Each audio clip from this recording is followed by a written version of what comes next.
Assalamualaikum warahmatullahi wabarakatuh. Berjumpa lagi dengan saya Pak Alif Anuriski di mata pelajaran Informatika MTSN Negeri 4 Kediri. Pertama-tama sebelum memulai pelajaran kita berdoa terlebih dahulu dengan membaca Al-Fatihah. Doa mulai.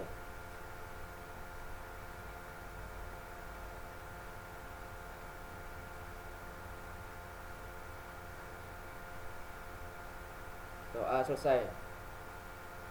Selawat serta salam kita curahkan ke junjungan Nabi kita Nabi Muhammad Sallallahu Alaihi Wasallam. Anak-anakku sekalian, semoga anak-anak semua baik-baik saja, tidak ada sakit apapun juga, dan tetap semangat di dalam masa pandemi COVID ini, serta tetap giat belajar dan tidak mengecewakan orang tua kalian. Oke, saya di video kali ini akan menjelaskan materi tentang perangkat keras dan perangkat lunak komputer.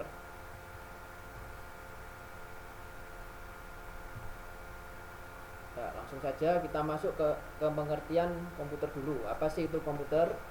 Komputer itu adalah suatu perangkat elektronik yang dapat digunakan untuk mengolah data sesuai dengan prosedur yang telah dirumuskan sebelumnya sehingga menghasilkan informasi yang bermanfaat bagi penggunanya. Definisi lainnya juga adalah alat elektronik yang terdiri dari rangkaian berbagai komponen yang saling terhubung sehingga membentuk suatu sistem kerja. Sistem di dalam komputer tersebut dapat melakukan pekerjaan secara otomatis berdasarkan program yang diperintahkan kepadanya, sehingga mampu menghasilkan informasi berdasarkan data dan program yang ada. Jadi komputer ini memudahkan kita sebagai manusia untuk mengerjakan tugas-tugas seperti dulu yang kita menggunakan mesin ketik manual ya. Kalau kita salah kita harus mengganti kertasnya, tapi dengan adanya komputer ini mempermudah kita untuk mengerjakan sesuatu yang kita perlukan, seperti kita mengetik surat, kita bisa tidak mengetik ulang jika terjadi kesalahan, jadi kita tinggal ngetik ulang dan menghapusnya, kemudian kita print, nah, seperti itu. Jadi dengan adanya komputer ini sangat membantu kehidupan kita sehari-hari, baik kehidupan perkantoran maupun kehidupan sekolah maupun kuliah kita ya. Jadi sangat bermanfaat ya komputer ini. Kemudian komputer sendiri terbagi menjadi 3 komponen utama. Yang pertama yaitu hardware atau perangkat keras, kemudian ada software atau perangkat lunak, dan firmware atau pengguna komputer. Definisi dari hardware ini atau perangkat keras ini adalah segala komponen dari sebuah komputer yang sifatnya bisa dilihat secara kasat mata atau bisa diraba secara langsung. Dengan kata lain, hardware merupakan komponen yang memiliki bentuk nyata.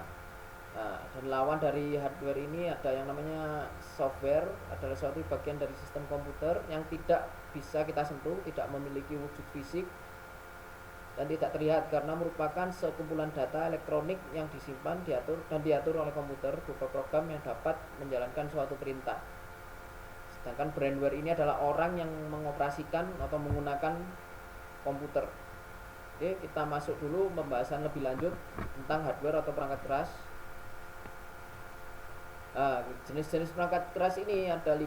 Yang pertama perangkat keras input, kemudian proses, output, penyimpanan, dan kelistrikan. Kita bagi berdasarkan fungsi-fungsinya atau ya fungsi-fungsinya dulu ya. Jenisnya pertama, perangkat keras input adalah jenis hardware atau perangkat keras yang berfungsi untuk memasukkan data input ke dalam memori sistem komputer. Contohnya di sini adalah keyboard untuk memasukkan kata-kata atau angka-angka, kemudian ada mouse ini untuk menggerakkan kursor, mengklik kanan, klik kiri, ini juga disebut hardware input.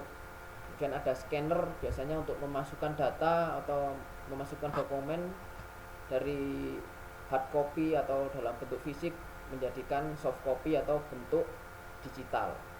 Kemudian ada room drive, ini memasukkan, biasanya kita nonton film, musik, kita masukkan CD-ROM ke dalam room drive itu, nanti akan divisualisasikan datanya ke peralatan output seperti monitor atau ke speaker kalau musik ini. Ini contoh-contohnya, sebenarnya ada banyak.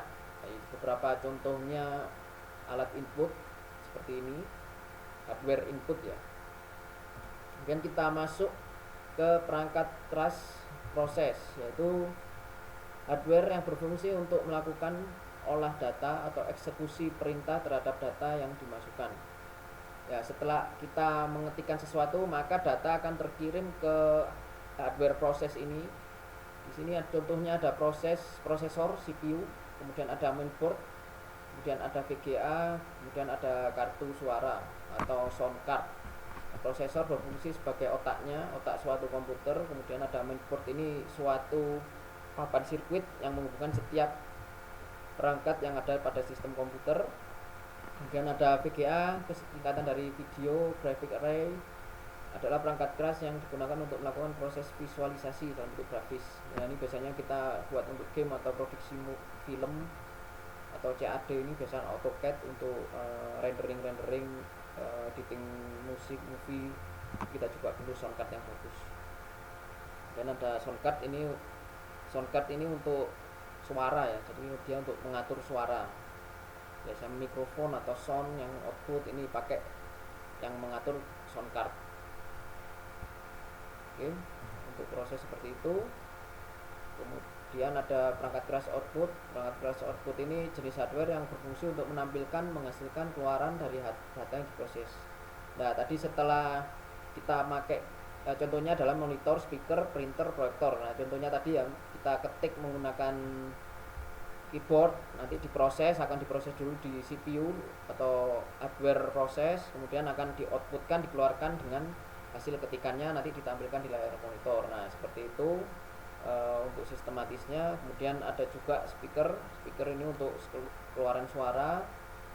Terus printer ini untuk mencetak kertas sesuai dengan yang kita inginkan. Kemudian ada proyektor biasanya untuk presentasi yang menggunakan elemen optik, jadi memproyeksikan data dengan elemen optik untuk menghasilkan gambar di layar.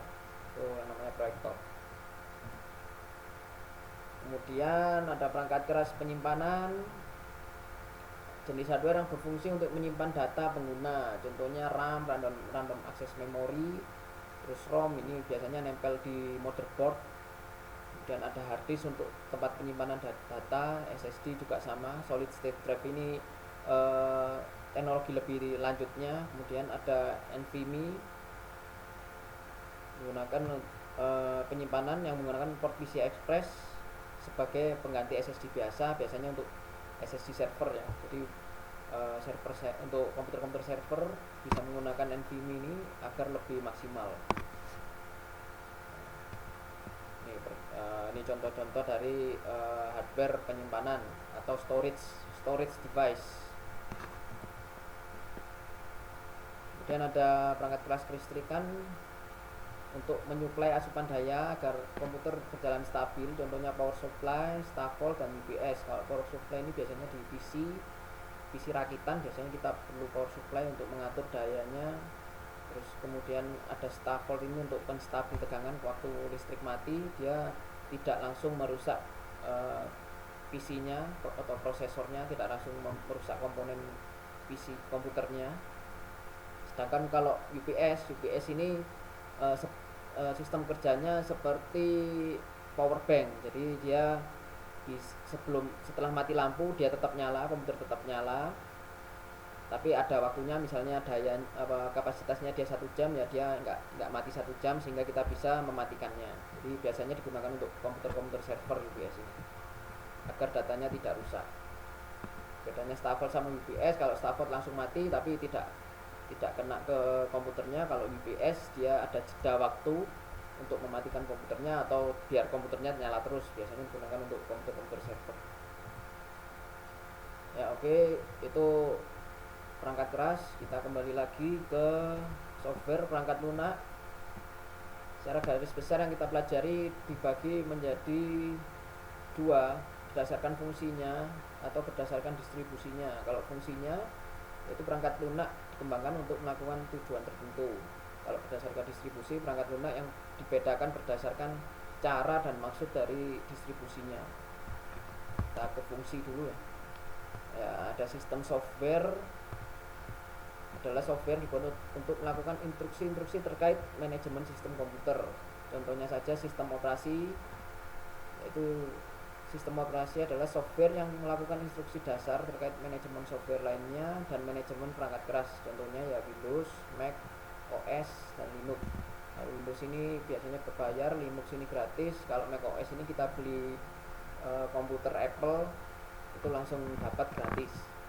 Kemudian ada driver ini biasanya adalah software yang berfungsi untuk komunikasi antara sistem operasi yang ini tadi sama hardware. Misalnya kita punya PC rakitan, terus kita mau upgrade VGA cardnya untuk main game, ya kita pertama-tama kan kita tancapkan dulu sebelum berfungsi secara maksimal, kita harus install drivernya. Nah ini software driver ini digunakan untuk sebagai penghubung antara hardware dan sistem operasi biar berfungsi secara maksimal.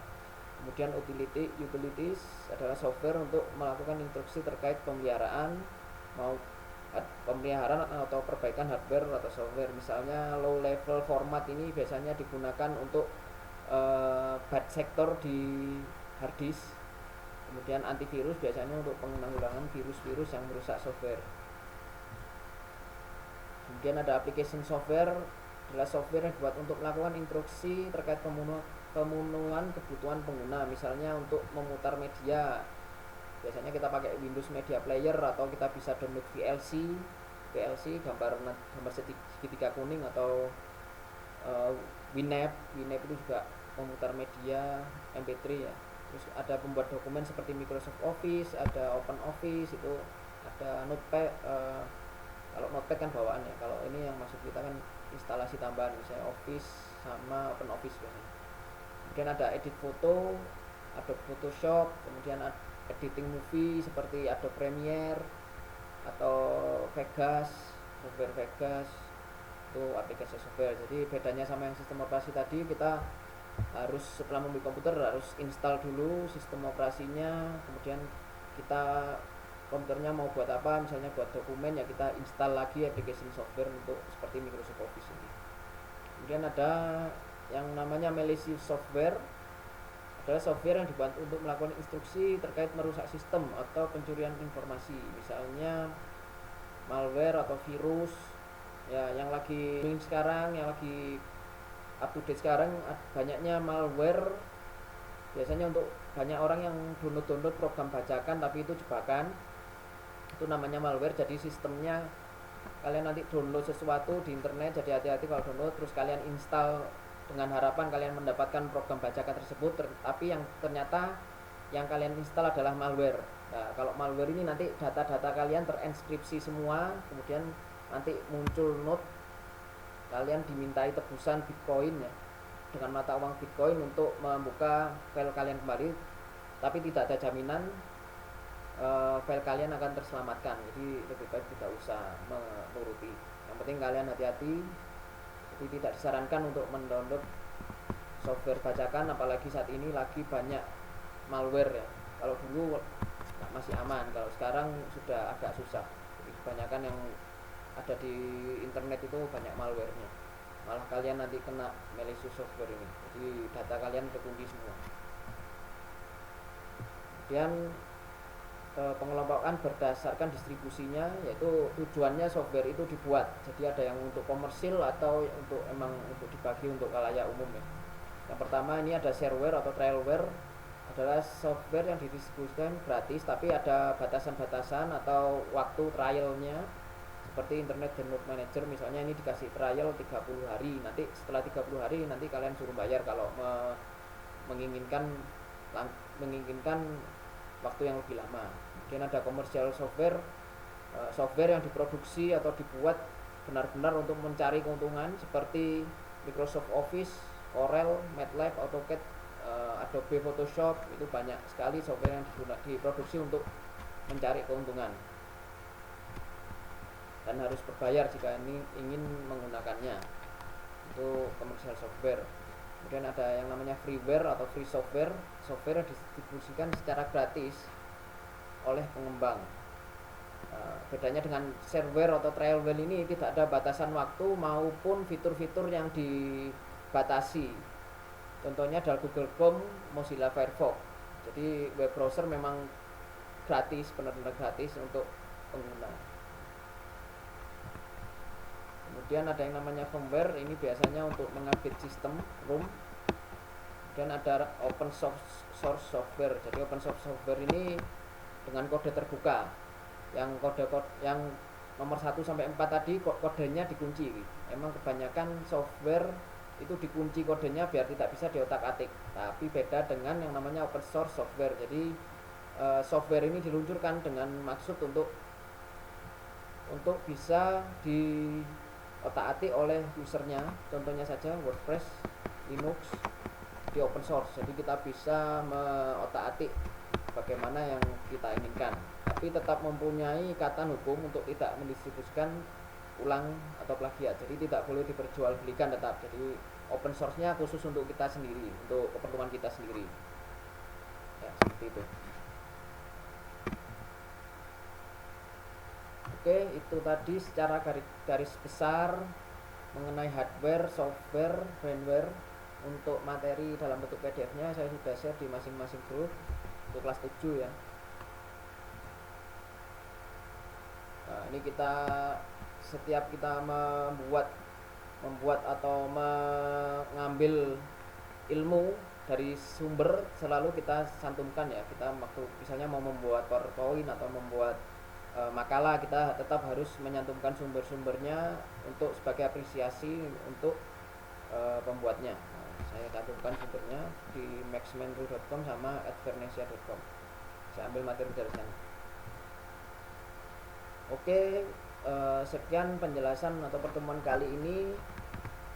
Kurang lebihnya mohon maaf, kebenaran hanya milik Allah semata dan kesalahan milik saya pribadi.